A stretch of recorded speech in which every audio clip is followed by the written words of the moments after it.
오늘 여자여 보소서 아들이니이다 라는 제목으로 말씀 전하기 원합니다.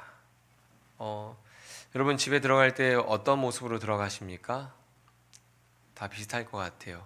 빨리 들어가서 쉬고 싶고 편하게 있고 싶죠. 저도 집에 들어갈 때 도어락 비밀번호를 누르고 문을 열면 아이들이 뛰어와서 반겨줍니다. 그러면 하루 동안 있었던 어떤 괴로움과 고통이 눈 녹듯이 싹 씻겨 나가고 기분이 좋아져요. 근데 아이들이 뛰어오지 않으면 그런 은혜는 없습니다. 도어락에서 나는 삑, 삐빅, 삐빅, 삑삑 막 이런 소리가 어떤 사람한테는 단순히 그냥 센서의 소리로 들리고 어떤 사람한테는 그냥 시끄러운 잡음처럼 들릴 수 있지만 집에서 아빠를 기다리는 아이들에게는 아빠가 왔다는 기쁨의 소식처럼 들리는 것 같아요. 그러니까 제가 삐빅삐빅 할 때 어떤 날은 이미 문을 열기도 전에 아이들이 막 뛰어오는 발자국 소리가 막 들려요. 그럼 막 문을 열기도 전에 기대가 되죠. 아이들이 지금 뛰어온 걸까? 그런 게 있거든요. 고향에서 예수님을 부르는 호칭이 있었습니다. 고향에서 예수님을 부르는 호칭이 바로 목수의 아들이라는 호칭이었어요. 마태복음 13장 말씀을 보면 쉬운 성경에 이렇게 기록하고 있습니다. 예수님께서 고향에 가셔서 유대인의 회당에서 사람들을 가르치셨습니다. 사람들은 놀라서 말했습니다. 이 사람이 이러한 지혜와 기적을 베푸는 힘을 어디서 얻었을까? 이 사람은 목수의 아들이 아니냐? 그의 어머니는 마리아이고 동생들은 야고보, 요셉, 시몬 그리고 유다가 아니냐? 아멘. 고향 사람들이 예수님을 부르는 호칭이 뭐였어요? 목수의 아들. 당시 목수, 특히 갈릴리 지역의 목수는 나무를 다루는 사람만 목수라고 하지 않고 비석을 다루는 석공을 포함한 기술자, 건축 기술자를 목수로 불렀습니다. 석공 아시죠? 이렇게 당시 그 지역의 어떤 석회 안반이 좀 이렇게 많은 지역이어서 정을 대고 망치를 때리면 그 돌이 쪼개져서 이렇게 나가거든요. 그러니까 동굴을 팔 때도 석공이 동굴을 파서 동굴을 만드는 그런 어떠한 그런 유적들도 있거든요. 그러니까 당시 그 갈릴리 지역의 목수라고 하는 것은 나무를 가지고 어떠한 집을 만들고 창틀을 만드는 그런 사람뿐만이 아니고 석공 일을 가진 어떤 건축 전문 기술을 가지고 있는 사람을 목수로 불렀습니다. 예수님은 그 목수의 아들입니다. 그의 어머니 마리아는 남편인 요셉이 일을 할 때마다 나무를 다루거나 혹은 비석을 쪼개는 모습을 많이 봤을 거예요. 그렇죠? 나무에 우리 못을 박을 때 어떻게 박나요? 못을 박죠. 비석을 쪼갤 때 더 막 이런 소리가 나겠죠. 창창 소리가 날 거예요. 그런 어떤 모습들을 요셉의 아내 마리아도 많이 봤고 예수님도 어렸을 때부터 목수 일을 하는 아버지의 모습을 통해서 그런 모습을 많이 봤을 겁니다. 얼마나 못 박는 소리 그리고 망치로 정을 때려서 비석을 쪼개는 소리를 많이 들어왔을까요? 어렸을 때부터 예수님이 또 아내 그 어머니 마리아가 그런 모습을 많이 봤을까요? 아무리 많이 들어왔던 익숙한 소리라고 할지라도 예수님의 손과 발에 못이 박히는 소리는 견디기 힘들 만큼 고통스러웠을 것 같아요. 그렇죠? 얼마나 아버지인 목수가 못을 박는 소리, 비석을 쪼개는 소리를 많이 들었겠어요. 아내 마리아도. 근데 예수님 손에 못을 박고 발에 못을 박는 그 소리는 아무리 익숙하고 자주 들었던 소리였어도 듣기 견디기 힘든 고통스러운 그런 소리였을 것 같아요. 예수님은 하나님의 말씀을 성취하기 위해서 이 땅에 오셨습니다. 예수님의 행적은 구약에 하셨던 예언의 말씀이 하나씩 성취되는 과정이죠. 예수님이 이 땅에 오셔서 예수님이 잘하시고 공생의 사역을 하시는 그 모든 과정 하나하나가 잘 살펴보면 하나님께서 구약에 예언하셨던 말씀 한 말씀을 성취하는 과정입니다. 예수님의 옷을 병사들이 나눠 가지는 말씀이 기록된 이유가 있습니다. 그 말씀이 시편에 기록된 말씀의 성취이기 때문이죠. 단순히 조롱을 당하고 십자가 고통을 당하시는 게 아니었죠. 예수님은 철저히 하나님의 뜻을 따라서 하나님의 말씀을 성취하고 있는 거죠. 그냥 단순히 십자가를 향해서 가시는 게 아니에요. 그냥 사람들을 고치시고 귀신을 내쫓고 사람들에게 은혜를 그냥 베푸신 게 아니죠. 예수님 성격이 좋아서, 예수님이 좋은 사람이라서 그런 일을 하신 게 아니라 그 모든 과정 속에 하나님의 말씀 한 말씀 한 말씀을 성취하는 과정들이었다는 거예요. 그 예수님이 걸어오신 그 한 걸음 한 걸음이 어떤 과정이었다고요? 하나님의 말씀을 성취하는 과정이었습니다.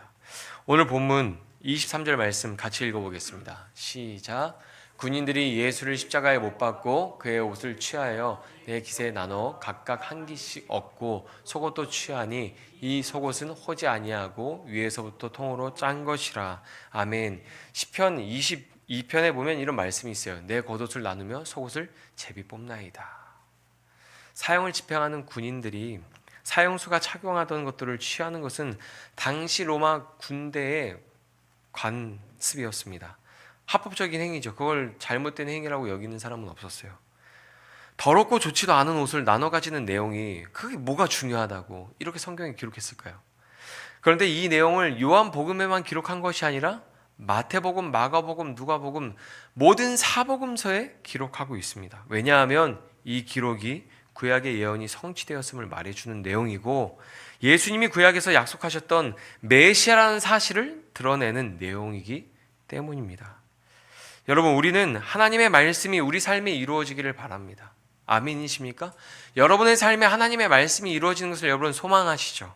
많은 사람이 신앙생활하면서 하나님의 말씀이 나의 삶에 이루어지는 것을 소망합니다. 그래서 이 땅에서 복과 하나님이 약속하신 평안을 누리는 것을 원하죠. 그런데 인간의 모습으로 이 땅에 오셔서 하나님의 뜻을 따라서 한 걸음 한 걸음 나아가는 그 걸음에서 하나님의 약속의 말씀이 성취될 때, 그 말씀이 성취될 때마다 이런 소리가 들리는 것 같아요. 하나님 말씀이 한번 성취될 때마다. 말씀 이렇게 쭉 읽고 묵상하는데 마치 그 소리가 점점 커지고 가까이 오는 것처럼 들렸을 것 같은 거예요. 예수님은 십자가를 바라보시고 십자가를 향해서 나아가셨잖아요. 이 땅에 오셔서 모든 시간 십자가를 바라보시고 십자가를 향해서 나아가셨잖아요. 하나님의 뜻에 순종하고 하나님의 뜻이 하나씩 성취될 때마다 예수님 귀에 못 박는 소리가 들렸을 것 같아요. 아버지 요셉이 목수일을 하면서 나무에 못을 박고 비석이나 어떤 그런 돌을 정을 대고 망치로 두드려서 쪼갤 때 그런 소리가 들릴 때마다 예수님은 십자가를 떠올리지 않으셨을까? 어렸을 때부터 그런 생각이 들더라고요.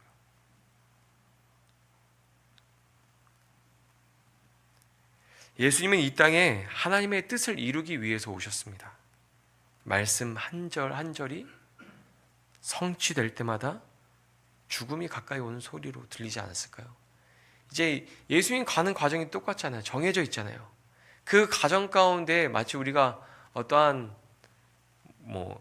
게임이나 미션을 하면 꼭 반드시 선행되어야 하는 미션들이 있는 것처럼 예수님이 십자가에서 달려 돌아가시기 전에 반드시 하나님의 말씀들을 성취해야 되는 것들이 있는데 그것들을 한 절씩 한 절씩 성취할 때마다 예수님한테 이런 소리가 가까이 들리지 않았을까요? 그런데 그 예수님 말씀이 성취될 때마다 이런 소리가 커지고 가까이 올 때마다 예수님 기뻐하셨어요. 하나님의 뜻을 기뻐하셨고 그 뜻을 행하는 것을 기뻐하셨고 자신의 삶에서 하나님의 말씀이 성취되고 있는 것을 기뻐하셨습니다. 히브리서 12장 2절에 보면 이렇게 기록하고 있습니다. 믿음의 주여 또 온전하게 하신 이인 예수를 바라보자. 그는 그 앞에 있는 기쁨을 위하여 십자가를 참으사 부끄러움을 개의치 아니하시더니 하나님 보좌 우편에 앉으셨느니라. 아멘. 예수님은 자신의 고통과 죽음 너머에 하나님이 예비해 놓으신 기쁨을 바라보셨어요. 그래서 자신의 고통과 죽음을 기뻐할 수 있었습니다. 그게 끝이 아니었기 때문에 그래요. 그 너머에 하나님이 예비해 놓으신 기쁨이 있는 것을 아셨기 때문에 그 기쁨을 바라보면서 하나님의 말씀이 성취될 때마다 그 죽음의 날이 가까이 다가올 때마다 기뻐하실 수 있었던 거예요. 이사야서 53장 5절에 보면 이런 말씀이 있습니다. 그가 찔림은 우리의 허물 때문이요 그가 상함은 우리의 죄악 때문이라. 그가 징계를 받음으로 우리는 평화를 누리고 그가 채찍에 맞음으로 우리는 나음을 받았도다. 아멘. 예수님은 자신이 못 박히는 소리가 하나님의 백성들을 가둔 옥문이 열리는 소리처럼 들렸을 것 같아요. 죄와 사망의 권세 아래 있던 죄인들이 평화를 얻고 나음을 받고 풀려나는 소리를 들렸을 거예요. 예수님 말씀이 하나님 말씀이 성취될 때마다, 예수님 손에 못이 바뀔 때, 발에 못이 바뀔 때 그 소리가 들릴 때 예수님은 그 소리가 옥중에 갇힌 하나님의 백성들이 풀려나는 소리, 그들이 평화를 얻고 나음을 받고 풀려나는 소리처럼 예수님한테 들렸을 것 같아요. 우리에게 하나님이 약속하신 말씀이 이루어지길 바랍니다. 하나님의 뜻이 하늘에서 이루어진 것처럼 우리 삶 가운데도 그 뜻이 이루어지기를 소망합니다. 그런데 그게 다 기쁘고 좋은 일만 있을 거라는 생각은 하지 않았으면 좋겠어요. 빌립보서 1장 29절에 보면 이런 말씀이 있습니다. 그리스도를 위하여 너희에게 은혜를 주신 것은 다만 그를 믿을 뿐 아니라 또한 그를 위하여 고난도 받게 하려 하심이라. 여러분, 우리를 하나님 나라의 상속자로 부르셨을 때, 그 하나님 나라의 소망과 기쁨을 주셨을 때 그냥 기쁨만 주신 것이 아니라 예수님이 받은 고난도 우리에게 허락하셨어요. 그러니까 예수님을 따르는 그 길을, 예수님을 믿는 그 길을 갈 때 우리에게 기쁘고 좋은 일만 있지 않을 수 있는 거죠. 분명히 고난도 있을 겁니다. 그 고난을 한 걸음씩 지나갈 때 예수님을 바라보며 기쁨으로 지나갈 수 있기를 바랍니다. 나의 고통보다 하나님의 선하신 뜻이 내 삶 가운데 이루어지는 것을 바라보며 기쁨으로 참으며 그 시간을 지나갈 수 있는 우리의 믿음이 되기를 소망합니다. 오늘 본문 25절에서 26절 말씀 같이 한번 읽어보겠습니다. 예수의 십자가 곁에는 그 어머니와 이모와 글로바의 아내 마리아와 막달라 마리아가 섰는지라.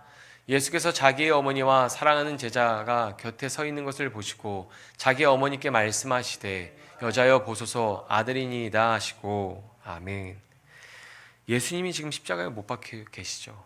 그 십자가 아래에 십자가에 달리신 예수님을 바라보면서 애도하는 4명의 여인들이 지금 있습니다. 엎드려 경배를 받으셔야 할 주님이 지금 십자가에 달려있는 모습을 보고 있는 여인들이 있어요. 예수님의 옷을 제비 뽑았던 4명의 군인과 예수님을 애도하는 4명의 여인이 대조를 이룹니다. 예수님의 죽음이 누군가에게는 조롱거리며 자신의 이익을 탐하는 순간이지만 어떤 사람에게는 그 죽음은 말로 표현할 수 없는 슬픔과 고통이었습니다. 십자가 위에 달린 예수님을 누가 상상이나 했겠습니까? 예수님이 이 땅에 오셔서 행하신 그 일들을 바라볼 때 누가 예수님이 십자가에 달릴 거라고 상상을 했겠습니까? 십자가 아래서 예수님을 바라보는 여인들의 고통이 어떤 고통이었는지 성경은 그 고통을 설명해 주는 말씀이 있습니다. 누가복음 2장 34절 35절입니다. 시므온이 그들에게 축복하고 그의 어머니 마리아에게 말하여 이르되 보라 이는 이스라엘 중 많은 사람을 패하거나 흥하게 하며 비방을 받는 표적이 되기 위하여 세움을 받았고 또 칼이 내 마음을 찌르듯 하리니 이는 여러 사람의 마음의 생각을 드러내려 함이라 하더라. 아멘. 유대인의 관례를 따라 할례를 행하기 위해서 예수님이 8살이 되었을 때 예수님의 부모가 예수님을 데리고 예루살렘에 갔을 때 시므온이 예수님을 통해서 마리아가 겪을 고통에 대해서 가르쳐 줍니다. 뭐라고 말하냐면 칼이 내 마음을 찌르는 듯 할 것이다. 여기서 찌르다에 사용된 단어는 지나가다라는 의미를 가지고 있습니다. 못 박히신 예수님을 바라보고 십자가에 달리신 예수님을 바라볼 때 겪는 고통은 날카로운 칼이 마리아의 영혼과 심창을 간통해서 뚫고 지나가는 고통일 거예요. 고통이 될 것이라고 지금 얘기해 주는 거예요. 십자가 아래서 예수님을 바라보는 그 어머니 마리아의 고통이 어떤 고통일까요? 영혼과 심장이 날카로운 칼이 막 뚫고 지나가서 갈기갈기 찢어지는 그 아픔. 여러분, 가슴의 통증을 느끼면서 울어본 적 있으세요? 울어본 적 있으세요? 가슴 통증 막 이렇게 팽창되면서 터질 것 같고 너무 아파서 울 때 흐느껴 울어본 적 있으세요? 신앙생활 하다 보면 그렇게 울 때가 있거든요. 그 고통은 마리아 혼자 겪었을 것이라고 저는 생각하진 않아요. 십자가 아래 모여있는 여인들이 함께 그 고통을 겪었을 것입니다. 그리고 오늘날 십자가에 달리신 예수님을 바라볼 때 우리도 그 고통을 겪습니다. 예수님이 십자가에 달리신 것이 너무 괴롭죠. 죄 없으신 예수님께서, 그 선하신 분께서 왜 나 같은 죄인을 위해서 그 모든 조롱과 고통을 당하셔야 했을까요?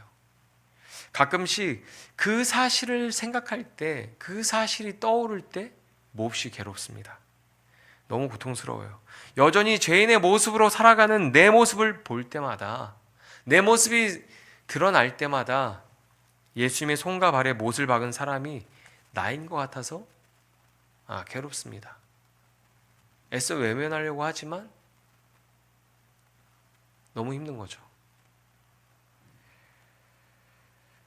십자가에 달리신 예수님께서 어머니를 부를 때 어머니로 부르지 않았습니다. 여자여 라고 불렀죠. 예수님은 가나안 혼인잔치에서 이적을 행하실 때도 여자여 라고 마리아를 부르셨습니다. 하나님의 일을 할 때 아들로서가 아닌 하나님의 아들로서 그 일을 행하셨던 거죠. 그리고 여자여라는 표현은 여인을 정중하고 예의 있게 부르는 표현이었습니다. 하대하는 표현이 아니었어요. 예수님은 십자가 위에서 고통과 슬픔 가운데 있을 때 마리아가 육체적인 아들이 겪는 고통으로 슬퍼하기보다는 하나님의 아들로 이 땅에 온 그리스도가 하나님의 나라를 위해서 겪는 고통으로 바라보기를 바라셨던 것 같아요. 예수님이시라면 자신과 함께 십자가 너머에 있는 그 하나님이 예비해 놓으신 그 기쁨을 그 마리아도 바라보기를 원하지 않으셨을까요? 전 그랬을 것 같거든요. 예수님은 십자가 고통 중에도 마리아를 위로하며 아들의 책임을 다합니다. 마리아에게 여자여 보소서 아들이니이다 하면서 요한을 가리키죠. 그리고 요한에게 보라 내 어머니라 말씀합니다. 이 땅에 오신 예수님은 하늘의 책임을, 하늘의 사명을 다한 것뿐만이 아니라 항상 땅에서도 자기에게 주어진 책임을 힘써 지켰습니다. 부모를 사랑하고 돌보는 일을 소홀히 하지 않으셨습니다. 하나님의 일만 중요하게 여기지 않으셨고 말씀을 골라 순종하지 않으셨습니다. 여러분 요즘 폭삭 속았수다 라는 드라마, 그 드라마가 재밌다고 여기저기서 이야기를 많이 하고 주변에서 봤냐고 물어보는 사람이 있어요. 특히 윤 땡땡 형제님께서 자주 얘기하셔서 유튜브 쇼츠로 올라오면 제가 관심 있게 봅니다. 그리고 그 짧은 영상을 보더라도 감동을 받을 때가 있어요. 거기에 나왔던 대사 중에 이런 내용이 참 인상 깊었습니다. 제가 읽어드릴게요. 다른 사람을 대할 땐 연애 편지 쓰듯 했다. 한자 한자 배려하고 공들였다. 남은 한 번만 잘해줘도 세상에 없는 은인이 된다. 그런데 100만 번 고운 은인에겐 낙서장 대하듯 했다. 말도 마음도 고르지 않고 튀어나왔다. 주인공이 친구와 교수님을 대할 때 모습과 부모님, 특별히 엄마를 대할 때 모습을 연애 편지와 낙서장으로 묘사해서 대조한 대사가 왜 그렇게 공감이 될까요?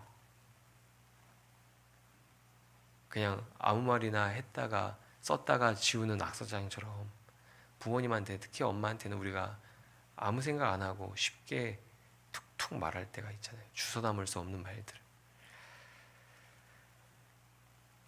저도 가족한테, 특별히 어머니한테 참 못되게 굴었던 것 같아요. 어렸을 때. 지금도 부족하지만. 근데 마리아에게 여자여라고 하신 예수님이 어머니 마리아에게 이렇게 말씀하시는 것 같아요. 슬퍼하지 마세요. 이것은 하나님의 일입니다. 여러분, 하나님의 일은 이루어져야 됩니까? 이루어지지 말아야 됩니까? 이루어져야 되는 일이잖아요. 어머니 여자여 보소서 하면서 이런 이야기를 할 때 어머니 슬퍼하지 마세요. 이건 하나님의 일입니다. 그렇게 말하는 것처럼 들리더라고요. 그 말을 하고서 예수님은 아들의 역할을 요한에게 위임하며 자녀의 책임을 끝까지 감당합니다. 모르긴 몰라도 사도 요한이 예수님보다 훨씬 마리아를 잘 섬겨줬을 거예요. 그런 기록이 있어요. 그리고 말씀을 준비하면서 그런 생각을 했어요. 12제자 중에 사도 요한이 가장 죽지 않고 오래 살은 이유가 있구나. 어머니를 섬겨야 되는 일. 또 다른 제자들은 예수님 붙잡혔을 때 다 도망쳤는데 그 십자가 아래 지금 누가 있어요? 사도 요한이 있는 거예요.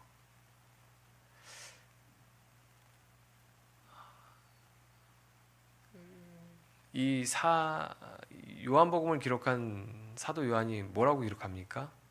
자신의 이름을 이렇게 기록 안 하고 주께서 사랑하시는 자라고 기록하거든요. 예수님한테 사랑받는 자로서 기억되고 싶었던 것 같아요. 그리고 누구보다 예수님을 사랑하는 사람이 되고 싶었던 것 같아요. 모든 제자들이 도망칠 때 사도 요한은 그 십자가 아래서 예수님을 보고 있잖아요.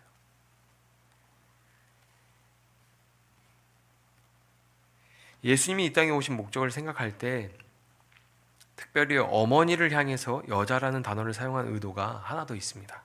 창세기 3장 15절입니다. 같이 읽어볼까요? 내가 너로 여자와 원수가 되게 하고 내 후손도 여자의 후손과 원수가 되게 하리니 여자의 후손은 내 머리를 상하게 할 것이요 너는 그의 발꿈치를 상하게 할 것이니라 하시고. 아멘. 예수님의 십자가는 창세기 3장 15절 말씀의 성취였습니다.